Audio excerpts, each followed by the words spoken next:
A very good evening and welcome to the news at 6 here on Rajya Sabha TV, where we get you the day's top developing stories. Monday evening, there's lots making news. Let's get you the headlines. Polling concludes for 61 assembly seats in Assam and 31 constituencies in West Bengal. Heavy voting is witnessed in the second stage of elections as well in both the states.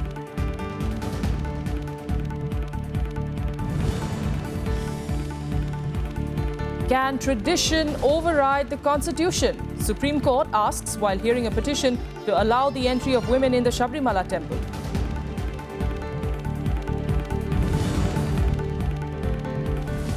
Maldivian President Abdul Gayoom meets Prime Minister Narendra Modi and Foreign Minister Sushma Swaraj.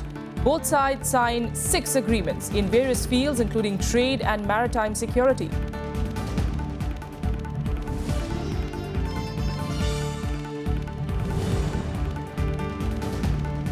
North Korean officials, including a senior military colonel, defect to South Korea. Incident is expected to further raise tension in the Korean peninsula.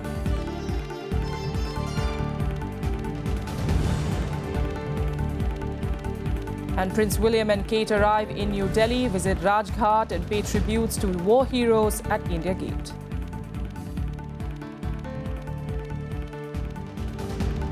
But first, let's get you all the election-related action in our special segment, Verdict 2016.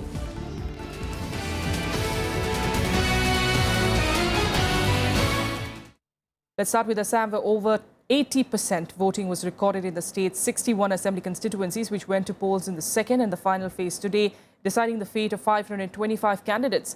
Several heavyweights, including cabinet ministers, a former chief minister, and BJP's Himanta Biswa Sharma's fate was sealed this phase. In fact, let's take a look at how Assam polled in the second phase now.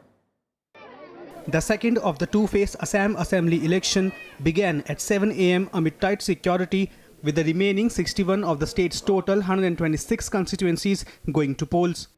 An electorate of over 1 crore were eligible to exercise their franchise in 12,699 polling booths to decide the fate of 525 candidates.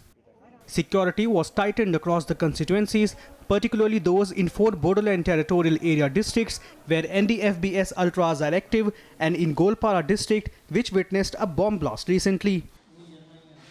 Of the 61 seats that polled in the second phase, 28 have Muslims as a majority or a deciding factor. If they voted largely for the Congress, it will hurt the BJP and its allies. If they lean towards the AIUDF or split between the Congress and the AIUDF, the BJP can look at forming its first government in Assam. In the final phase, a total of 525 candidates are in the fray. Congress has fielded 57 candidates. BJP is contesting in 35 seats. BJP's allies, Assam Gana Parishad in 19, Bodo People's Front in 10, Badruddin's All India United Democratic Front in 47. 217 candidates are also contesting the polls this time as independents, and there are 140 others in the fray. You seem to be casting your vote for the first time, is that what it is? Yes, this is my first time, Oh, that's wonderful. How's the feeling? and I'm feeling good.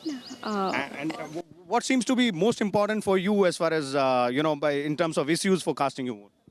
For me, changes regarding health and education is more important, and yes, Also job facility. For student, it is main thing is job facility. They are going to there after that finishing their education. Main thing is that. So because of this, that's development of all sides are required.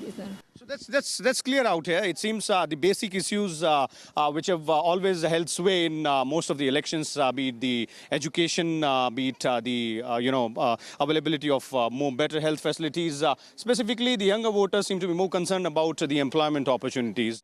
Among the prominent candidates are cabinet ministers Rakibul Hussain, Chandan Sarkar and Nazrul Islam from the Congress. Former 2-time Chief Minister and veteran AGP leader Prafulla Kumar Mahanta, AIUDF Chief and Dhubri MP Badruddin Ajmal, and former Congress Minister Himanta Biswa Sharma, who is now in the BJP. Would reward the Congress Party for the good work it has done for the people of Assam in the last 15 years. कि ये festival ऐसा है सारे जाति धर्म से सबसे ऊपर अपने मुल्क का मैं समझता हूँ एक गणतांत्रिक जो सिस्टम है उसका सबसे बड़ा ईद का दिन है. While the Congress looks forward to retaining power for the 4th successive term, The BJP has called for a parivartan or change to usher in development. Bureau Report, Rajya Sabha TV.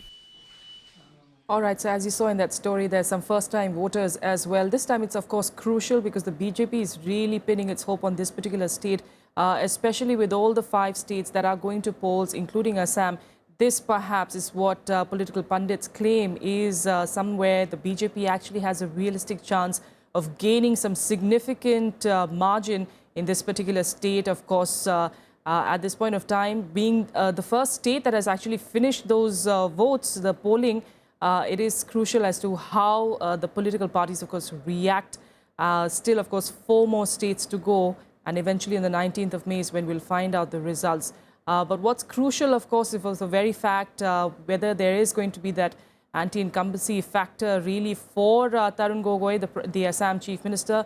This is, of course, the 4th time around he's trying his chances there to be the CM. We'll have to wait and see eventually of what pans out. Our correspondents, of course, tracking all those developments there, and they've been getting us updates constantly, regularly.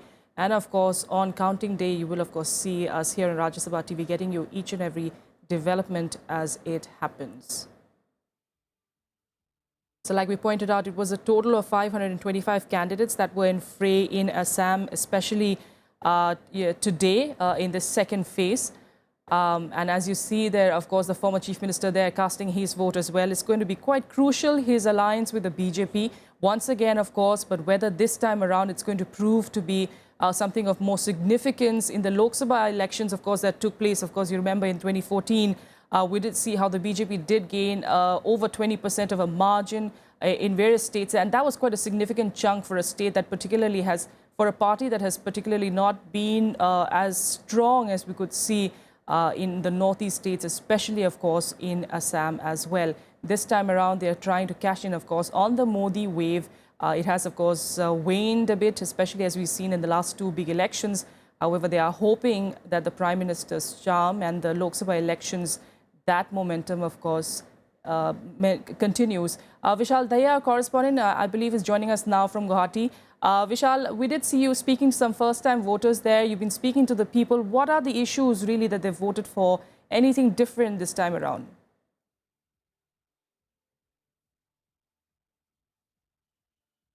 Well, it seems the local issues have once again held sway in the second phase of polls in Assam. We saw it in the first phase of polls as well, Tracy, in the upper Assam areas, wherein people were more concerned about the availability or the lack of basic amenities, be it the roads, the power supply, the water supply, better infrastructure for health, for education, better employment opportunities.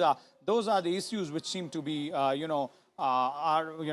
touching a chord with the voter. The voters seem to be more concerned about what exactly do the candidates who are in the fray or the political parties who are contesting these elections have to say on these parameters. And those seem to be the parameters around which the voters are making up their mind and casting their vote. That's what the voters have told us in the day as well. We've spoken to many, including the women voters and the youth as well, who are more concerned about the availability of employment opportunities and the education infrastructure as well. So all in all, the local issues seems to have gained prominence over the national issues, despite the fact that the national issues were more or less hogging the limelight during the campaign. Yes. When the national leaders or the star campaigners of the political parties were there in the field seeking votes and wooing the voters. All right, we'll leave it there for now. Vishal, thanks so much for joining us, getting us, of course, the political action as well as the sense of what the people want there in Assam. Meanwhile, in West Bengal, heavy voting was also witnessed. And during the second part, of course, of this first phase of polling in the state, 31 constituencies spread across 3 districts of Purulia, West Midnapur and Bankura went to polls amid tight security. Here are more details.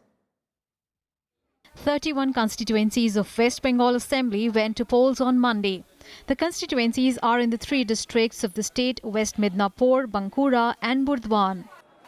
Polling booths opened amid tight security at 7 a.m. A multi-layered security ring was put in place around the constituencies to ensure free and fair polling.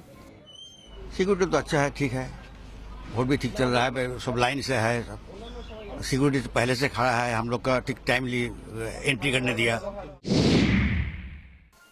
An electorate of 70 lakh were eligible to exercise their franchise in 8,465 polling booths to decide the fate of 163 candidates in 31 constituencies. Voting began at 7 a.m. in all the 31 constituencies and came to an end at 4 p.m. in the insurgency-hit areas and went on till 6 p.m. in the other seats. Five-time CPIM MLA from Narayangarh and leader of opposition Surjakant Mishra and senior state Congress leader Manas Bhunia from Sabang are among the major candidates in this phase. 91-year-old Gyan Singh Sohanpal, the senior-most member in the West Bengal Assembly, is in the fray again from Kharagpur Sadar seat, where he is pitted against BJP State President Dilip Ghosh.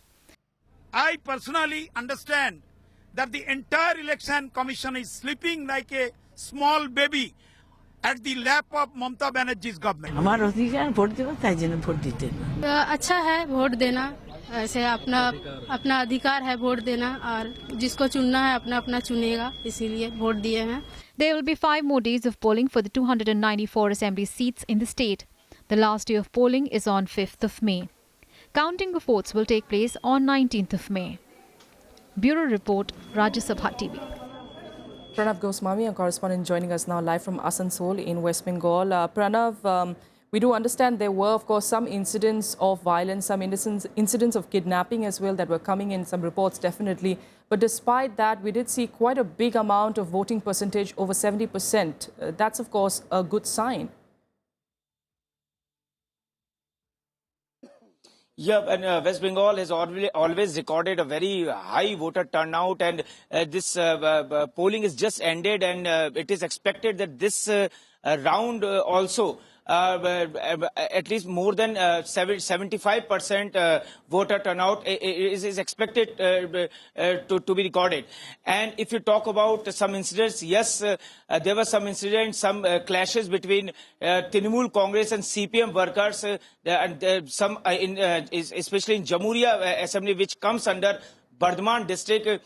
These incidents have taken place in several polling stations, and 2 bombs were also found. So these were the reports. But overall, if you talk about this entire polling process, it went very smoothly, and it was a peaceful polling.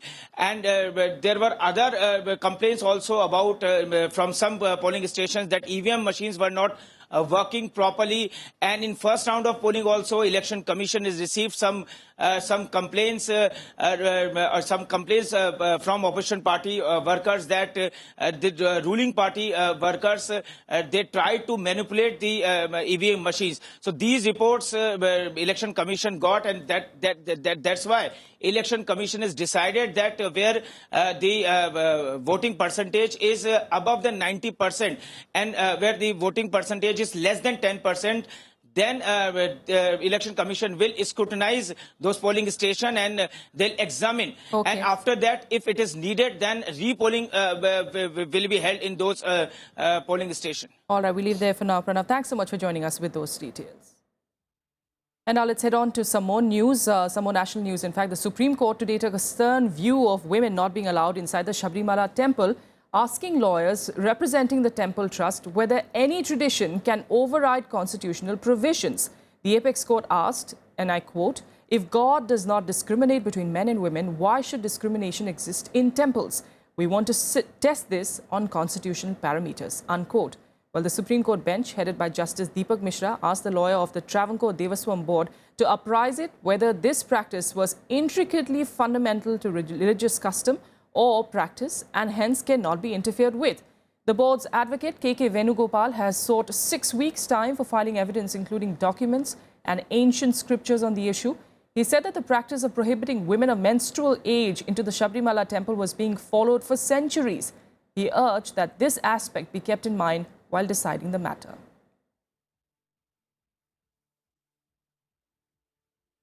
But let's head on to Kerala's top temple board, which has ruled out a ban on fireworks display during festivals despite the tragedy at the Kollam temple on Sunday. The High Court will take up the issue tomorrow. At least 110 people were killed in the devastating fire tragedy at Puthingal temple. 5 people were detained in connection with the case.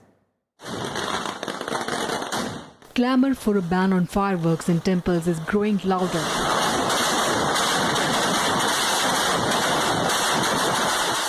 On Sunday, a massive fireworks display took a tragic turn at the Puttimal temple in Kerala's Kollam district, claiming over 100 lives and injuring scores.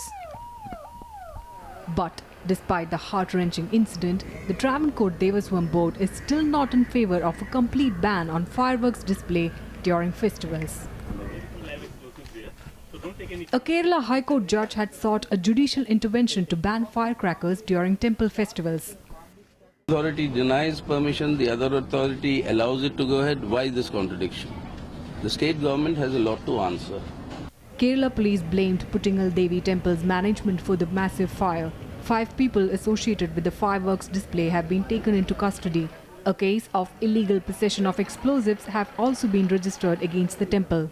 Police forces have also found 3 abandoned cars packed with sacks full of firecrackers near the temple. A judicial probe is on. We have denied the permission for this fire display, open display this time. That is fact. Not taken any license for display of the fireworks, which is mandatory under the Explosive Rules 2008. They have flouted other rules also. On Sunday, Prime Minister Narendra Modi took stock of the situation, visiting the spot and the injured. Health Minister JP Nadda is in Kollam with a special 25-member team of doctors from premier medical institutions in Delhi. Congress Vice President Rahul Gandhi also visited the spot. Kerala Chief Minister Oommen Chandy has assured all assistance to the families of the victims. He announced an ex gratia relief of rupees 10 lakh to the kin of each of those killed in the fire tragedy and rupees 2 lakh for the seriously injured. Allotted 10 lakhs rupees for the dead person and 2 lakhs rupees for the seriously injured person and 1 lakh for the injured persons. The best has been put by the state medical department, and we are there to support it. We are in constant coordination with the state government. At hospitals, morgues and police stations, grieving families are still searching for their beloved ones. The armed forces also pitched in with helicopters, aircraft and medical teams to ensure quick treatment of the injured. The Puttingal temple is one of the oldest in the state. The mishap took place on Sunday when thousands of people had gathered at the temple for festivities. The blaze started when a cracker fell on a shed where more fireworks were stored, sparking a string of powerful explosions that blew the roof of the administrative block of the temple and caused a nearby building to collapse. Bureau Report, Rajya Sabha TV. Meanwhile, in another temple row, Shankaracharya Swarupanand today claimed that the entry of women into the inner sanctum of the Shani Shingnapur temple in Maharashtra will trigger an increase in incidents of rape. The controversial comments were criticized by women's activists. The Swami is the Shankaracharya of the Dwarka Sharda Peeth. His remarks come just days after the temple ended a centuries-old ban on women being allowed to offer prayers to the idol in the shrine. In January this year as well, when women activists tried to force their way into the temple, the 94-year-old had warned that the effect of Shani, or the planet Saturn, is harmful to women. With that, we'll take a quick break here. Come right back.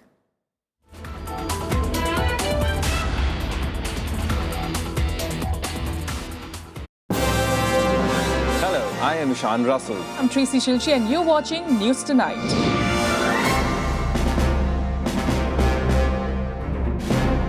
Together with the team of our dedicated professionals from across various fields. This is Shyam Sundar, Vishal Dahiya, Akhilesh Suman, Frank Pereira from Beijing, China. Kriti Mishra for Rajya Sabha Television.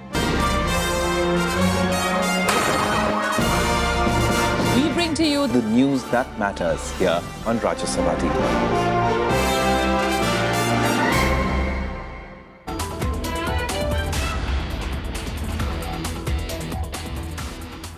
Welcome back. Now, Maldivian President Abdullah Yamin Abdul Gayoom held talks with Prime Minister Narendra Modi today to further strengthen bilateral cooperation. 6 agreements were also signed, including in areas of trade and maritime security.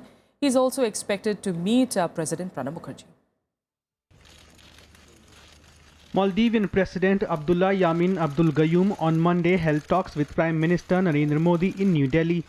Both leaders discussed ways to improve bilateral relations. Referring to India's neighborhood first policy, Modi said the security and stability of Maldives are in India's interest. Maldives की प्रगति, सुरक्षा और आर्थिक विकास जितना आपका मकसद है उतना ही भारत का भी लक्ष्य है। मालदीव की स्थिरता और सुरक्षा भारत के सामरिक हितों से सीधे सीधे जुड़ी हुई है। Yamin called India the most important friend for Maldives. He also pointed out that relations between the two nations are based on civilizational roots. Both nations also signed 6 agreements in the fields of taxation, tourism, space research, defense and conservation of mosques. हम मालदीव की सुरक्षा जरूरतों के प्रति जागरूक हैं। राष्ट्रपति यामीन भी इस बात से सहमत है कि मालदीव भारत के सामरिक और सुरक्षा हितों के प्रति पूरी तरह संवेदनशील रहेगा। India and Maldives share 50 years of diplomatic ties and enjoy a historically close relationship. But China's presence in the Indian Ocean archipelago has increased tensions and concerns for New Delhi. Bureau Report, Rajya Sabha TV. And in more news, Prince William and Kate Middleton today arrived in Delhi on the second day of the 2-day India visit. After a dazzling Sunday, the UK royals spent time at the India Gate War Memorial and Mahatma Gandhi's Memorial at Rajghat. Yesterday, Prince William and Kate also met young entrepreneurs in Mumbai and witnessed some of their path-breaking innovations. They will be guests at a birthday party for the Queen at the residence of the British High Commissioner in Delhi. Prince William has revealed that India was the top of Kate's list of places to visit when they married. Very impressed by the energy and ideas we've just seen. Being here today, it is clear that India is leading the way in so many areas of innovation and technology. Your ability to innovate is not just good news for India, but it's great news for the world. In more international news, South Korea says that 2 North Korean officials, including a senior military colonel, have defected to their side. The colonel is reported to be the highest-level North Korean military official known to have defected. The developments further increased tensions in the Korean peninsula. In a development that will raise tensions in the Korean peninsula, 2 North Korean officials, including a senior military officer, defected to South Korea. Seoul says one of the defectors was a senior colonel in an espionage department against South Korea. 오늘 아침에 보도됐던 것은 사실은 있는 것 같습니다. 그것까지만 제가 말씀드릴 수 있고 구체적인 인적 사항 등 구체적인 사항은 아직은 말씀드릴 수 없다 이렇게 말씀드리겠습니다. The announcement comes 3 days after Seoul revealed that 13 North Koreans working in a Chinese restaurant defected to the south. It was the largest group defection since North Korea's leader Kim Jong-un took power in 2011. China insists they had valid passports. North Korean defectors to South Korea typically travel through China to a third country before reaching the south. 近日呢，中方公安部门接到了一些朝鲜在华公民失踪的一个报告。经过调查呢，13名朝鲜籍人员于4月6日凌晨持有效护照正常出境。需要特别强调的是呢，这些人持有的是有效身份证件。No motive has been given for the recent defections, although North Korea punishes those caught trying to leave and their families. South Korea says over 29,000 North Koreans have defected to their side since the end of Korean War in the 1950s. It blames the rise in defections to Kim Jong-un's brutal approach to the country's elite, even executing some of them when they fall out of favor. Seoul also denies Pyongyang's accusations of enticing North Koreans to defect. Bureau Report, Rajya Sabha TV. Let's quickly take you through some updates from the world of sports and sports beat. Indian men's hockey team beat Canada 3-1 to win their second match of the Sultan Azlan Shah Cup in Malaysia. Nitin Temaiya, Harmanpreet Singh and Talwinder Singh scored for India, while Keegan Pereira scored the lone goal for Canada in the second quarter. India now occupy the 3rd spot in the round-robin league standings with 6 points from 3 outings. Meanwhile, the Indian women's hockey team went down 3-4 to Ireland in a penalty shootout to finish 6th in the Hawke's Bay Cup on Sunday. Both teams were tied at 1-1 at the end of regulation time as Deirdre Duke and Namita Topo scored a goal each for their teams. India had finished 7th in the previous edition of the tournament. Danny Willett became the first Briton to win the US Masters for 20 years after taking advantage of Jordan Spieth's capitalization on a sensational final day at Augusta. Willett won his first major by 3 shots after eclipsing the overnight leader with a 5 under 67. Defending champion Spieth led by 5 shots as he approached the 10th, then dropped 6 shots in 3 holes. And that's all we have for you on the news at 6. Thanks so much for joining us.